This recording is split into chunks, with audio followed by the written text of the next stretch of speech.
Hello, everyone. I'm here on All In TBT with Brandon Wood from Team Heartfire. Brandon, thank you so much for coming on to the show. Oh, no problem at all, man. Thanks for having me. So, Brandon, before you get into the tournament, just to tell everybody a little bit about yourself. You did play for a bunch of different schools during your collegiate career, your collegiate career. So, how did you kind of manage to perform in different situations and deal with constant adjustment? For sure, yeah. There was a lot of adjustment, throughout my career, starting from middle school all the way until now. I started my high school. I played high school in Kokomo High School. Mm-hmm. Played 4 years there. After that, I went to Southern Illinois for a year. It wasn't really a good situation, good fit for me. So I had set out pretty much the whole year from a medical red shirt. So I could have transferred straight to another Division I, or what I decided to do was go to a JUCO where I could play right away instead of having to pretty much sit out for 2 years. So I went JUCO for a year, kind of got my confidence back, got the love for the game back, and then went to Valpo, had 2 great years, and then finished my college career at Michigan State. So, yeah, a lot of adjustments, but it was – I'm a people's person, so I can connect with people quick, so going from situation to situation, that kind of helped me just to get adjusted and kind of, learn other people, get to know people. So I've always been pretty good at that. So that really helped me a lot. So you won a lot of awards in college, including you won some awards in the Horizon League. You won some Big Ten All Tournament team back at MSU. So what's it like to be and then obviously you've done some things overseas that you've been recognized for. So what's it like as a player to be recognized for playing well and doing it's court? Yeah, it's amazing. Just it's a game that we've all played since we were very young. As long as I can remember. So. All the work that I've put in throughout the years, just to see it continue to pay off as I reach level to level, it's a great feeling. I'm definitely proud of every step of my career. I'm steady working, still putting in work, still learning, still becoming a better player and a better man. So I'm just continue to try to grow at each level and continue to try to get better. So you had 2 really successful seasons at Valparaiso where you averaged around 16 a game. It was 2 really successful years for you. What led to your decision to transfer to Michigan State for your senior season? Sure. Well, after my second year of Valpo, I had graduated. So I had a few different options, So I could have either came back to Valpo for my 5th year. I could have which I ended up doing. I ended up putting my name into the NBA draft, just to get some feedback and see what the test the waters. Yeah, test the waters, So that was an option. And then obviously I could have, went overseas. Obviously that was an option. That would have probably been the last option. But and then the option to be able to transfer right away. That was kind of it was really a last option that really nobody really thought about, and kind of like my dad, he kind of, when we had the meeting with Coach Drew and Coach Bryce, after they kind of talked, they kind of gave the few options that I had. Obviously they led the meeting, because they were just giving us it was just the end of the postseason meeting, where they bring our families in, bring ourselves in, so we were just going over the options, and then after they explained the options, my dad, he said, hold on, there's another option, we're kind of considering. So obviously the coaches knew about it, but they definitely didn't think that I was considering it at all, so it was a complete shock to them. But once they, seen kind of where our minds were and what went into us possibly making that decision, they understood and they completely supported us. So it was definitely good to have their support, but there's definitely an option that, really wasn't on the table until we kind of brought it up. So at Michigan State, you guys had a really great season. You won the Big Ten regular season championship, and you won the tournament, as well as gaining a number 1 seed in the NCAA tournament. So what do you kind of remember about that team, and what really enabled you guys to be so successful? Really that season, I always tell people that was the perfect season. I couldn't have asked for a better season. Transferring from, that was my 4th school in 5 years, and to find myself, to go to Division I and go to JUCO and then work my way pretty much to the top of college basketball, Mm-hmm. you know, testament, to my hard work and my perseverance and, all that good stuff, So that year was amazing just to start the year playing on an aircraft carrier in front of President Obama and his Oh yeah, wife. I remember those games. Those are crazy on Yeah, the yeah, aircraft carrier. yeah. Then after that, to follow that game, playing in Madison Square Garden against Duke, that was, another, a dream game, So we started off that season 0-2, losing to North Carolina and Duke, So we knew that those first two games were going to be tough, just given our lack of experience together. Those teams had more experience together as a unit. But after we knew that, even though we started off in 0-2, we knew we had a great team, and we turned it around very quick, and pretty much won out most of the season. After that, had a great year. So it was a perfect season. Perfect season. So during that year, you played with Draymond Green. So did you see anything in Draymond that would suggest that he would become a multiple-time NBA champion and a multiple-time NBA All-Star? Did you kind of see that in him? I mean, most definitely. I think his biggest attribute is his leadership, and I mean, he's really the first person that I was on a team with that actually showed me what a true leader was, and actually day by day, I was able to be on a team with someone who, really held us accountable, held himself accountable, as if he were a coach himself, so he really kind of put into perspective what a leader was to me. And that was the biggest part he played on that team, and that's the biggest part that he's played on the Warriors as well. So I mean, I'm sure he would admit that he didn't see all this coming that he's accomplished, but it definitely doesn't surprise me, and I know it doesn't surprise him just due to the the leader he is, the player he is, and the friend he is. So then into your pro career, you've played all around Europe, all around the world, essentially, Mm-hmm. for to play pro basketball. Is there one situation that has kind of stood out to you as like the most remarkable? Has it all just been a really crazy journey? I bet. Yeah, it's been a crazy journey. I could probably say each place. I could answer that question with each place I've probably been to. But Mm-hmm. one that stands out is the beginning of 2019, from January to June. My wife and we were in Morocco. Okay. So I had a chance to go to Africa, play in Africa. I was there for 6 months, and when I was there, the Moroccan league was pretty much canceled. So I was really just playing in the African league. So I had the chance to travel to Nigeria, travel to Algeria, and play games. So just being in Africa, North Africa is beautiful. We were living right off of the ocean. So my wife and we walk to the ocean every day and watch the sunset, walk back to the house, stop at the market, grab our vegetables, grab our fruit, So it was just a great, great lifestyle. It's real laid back, it all fits our lifestyle more, and definitely living overseas and experiencing the overseas lifestyle definitely has contributed to a big part to our development as a man and a woman, and as a married couple, So it's being overseas in general, no matter where it is, we've really soaked it in and made it more, than just about basketball. We really soaked in the entire experience. That's awesome. So Yeah.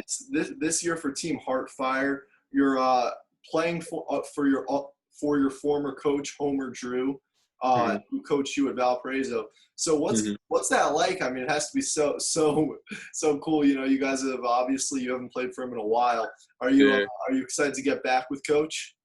Yeah, we are. Actually, unfortunately, he wasn't able to make the trip. Mm-hmm. So we have, maybe you familiar with Billy Kennedy? Yeah. Yeah, Okay. so he's taking over. Homer still, for some personal reasons, he decided not to come, but he's definitely. I just talked to him today, and He's still a part of the squad. Yeah, he's still talking to Coach Kennedy every day, talking to myself. I'm keeping him updated, so he's definitely in the loop, and I'm sad that he couldn't come. Not obviously, for his personal reasons, but just because I was looking forward to the team meeting him and Mm-hmm. being around him, and and he's just a special guy. He's so positive and such good energy and so forgiving. So he's an amazing man, and I was really looking forward to that rubbing off onto my teammates. That just gave me chills saying that. Yeah, so I really wish they could have met him, but I'm sure they will. I'm sure they will. But yeah, it was just being obviously the last 5-6 months. Me and Coach Homer have talked probably, at least 3 or 4 times each week. So just to get back, continue to build our relationship from the past. And now he's moved to Arizona now, him and his family, and I live in Arizona. So Oh, awesome. we live in the same area now. Bryce is at GCU. So yeah, it's just a lot. I'm looking forward to spending more time with him once I get back to Arizona for sure. Awesome. So, Yeah. how'd you kind of find out about TBT originally, and what really made you want to be a part of it? Well, just my first time playing was 2015, I believe. I Okay. had, So the yeah, early days. yeah. So I put together the Michigan State team that we had before. Okay. Yeah, a few players like last minute fell through, so there's only probably like 3 or 4 of us, like actually Spartans, but that was a great experience, just learn about the tournament, just because I try to do a little bit of everything, so just going through the process of putting the team together, I've always been good at managing people, managing events, so just doing stuff like this is definitely right up my alley, so that was a great experience, just, learning what comes with kind of being a GM, and then 2017, I played with Team 23 in the tournament out in LA. We got beat the first game, and that's where I met the sponsor for that team, a guy named Mark Dyer. Okay. And right after we left, he approached me and asked, what would I think about pretty much putting together a whole team, together with him, but with him being, the sponsor for the team. So over the last 2 years, this team has really been coming together the last 2 years. Homer was supposed to coach last year, but he had to back out due to similar reasons. But we still been playing, and this year it came around. So definitely proud of what we've put together. It's been in the making for 2 years. We've built a great team. Have a very good chance of winning. So just to see it come here now and be the day before the game start, it took a lot of work to get here. It just feels good. Now we're just ready to play. So, I know that you were talking about, so you were big in putting together Team Heartfire, and I know that you guys really have like a core message that you try to convey through playing and just your kind of team message. So could you tell us a little bit about that? Tell me a little bit about that. Yeah, sure. So obviously our team is Heartfire. So we're playing for an organization named Heartfire Missions. It's a group that's based out in Arizona and Scottsdale, and they go on about 10 to 15 different trips to different places around the world each year. They take about 30 to 50 people. About 20, I think like 20 of them are their staff, and then like 15 to 20, 30 are interns, or college interns. Okay. So they go to different places, and Mark Dyer, his brother Jeff, is actually the CEO of Heartfire. Oh, So okay. So that's kind of how it comes full circle. yeah. So so they take a group of like 30, 40, 50 people to different places throughout the year, and Jeff is connected with some different distributors around the world. So they'll either send the products they need from here and meet them there, or one of their partners will send the products, and then they'll meet the products there and just kind of go from there and just help as many people as they can for free. So that's you couldn't ask for a better organization, just to be traveling around the world, pretty much invest in their money, invest in their resources just to help people who are less fortunate. So definitely a cause that aligns right with myself, and just knowing these guys on the team definitely aligns with them as men and human beings as well. So just to be able to play for someone, organization bigger than us, definitely means a lot, and I look forward to continue to be a part of Heartfire in different ways moving forward. So great organization, great opportunity. So now to get into a little bit of the basketball aspect, you guys play a talented Men of Mackey team to start things off. What are kind of your impressions of them, and what do you think you got to do to take that game and move on to the next round?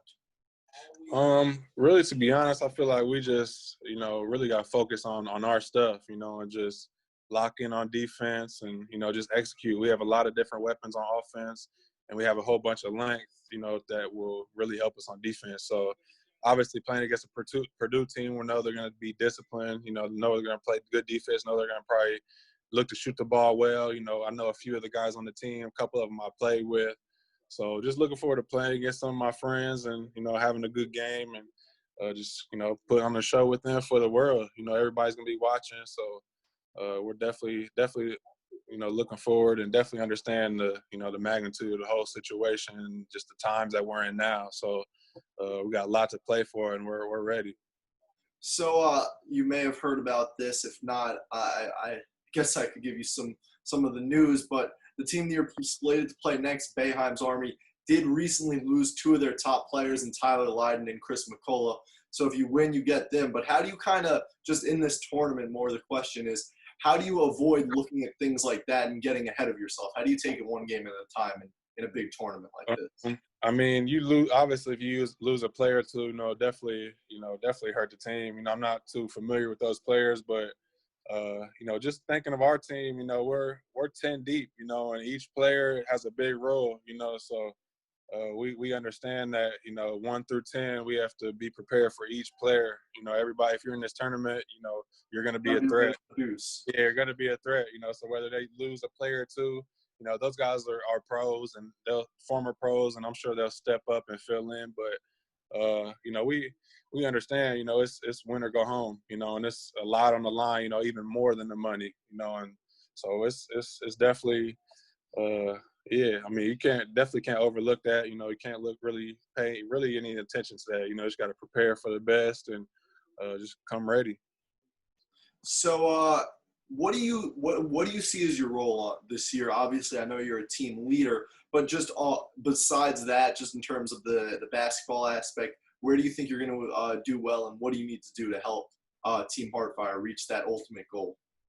For sure. I mean, really just, my main priority, just be a great teammate, whether it's, what I have to do on the floor, whether it's just motivating my teammates, encouraging them, keeping them positive, keeping them focused, just being a leader, that's definitely number one.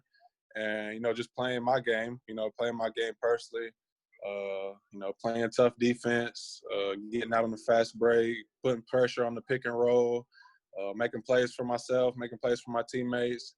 I definitely know my role. We all know our role, and we definitely put together a good team, and everybody's experienced and everybody is familiar, knows their roles. So I mean, it's really no pressure. I don't have to force nothing. None of us have to force nothing. We have a lot of options.